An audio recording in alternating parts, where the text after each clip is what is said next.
2 metre fabric আর 43 inch width দিয়ে আমরা তৈরি করব একটা বটম ডিজাইন। আমরা প্রথমে ফ্রন্ট পার্টটাকে এখানে মেজারমেন্ট নিয়ে কাট করছি। আমরা আলাদা করে বেল্ট লাগাবো আর এখানে এই রকম ভাবে আমরা মেজারমেন্ট নিয়ে এই রকম স্কেলের সাহায্যে এখানে দাগ দিয়ে এখানটা কাট করব।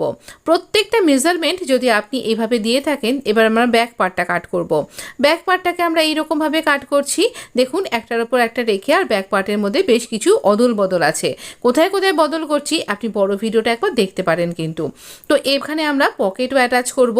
তো এখানে দেখুন আমরা প্রথমে ক্রস এরিয়াটাকে স্টিচ করে নিলাম আর তারপর এখানে সাইডে আমরা ক্রস এরিয়ার পাশে অন্য পাশটাতে এখানে পকেটকে অ্যাটাচ করছি। আর এটা না স্ল্যান্ট পকেট, এটা খুব সুন্দরভাবে অ্যাটাচ হয়। এর একটা শর্ট ভিডিও আছে, বড় ভিডিও তো আছেই আছে।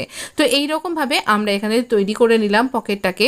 তো এবার এই পকেটে জুড়ে নেবার পরে আমরা এখানটাতে বটমের এখানটা ছেড়ে রেখে দুটো মাঝখানে যে স্টিচিংটা সেটা করে নেব।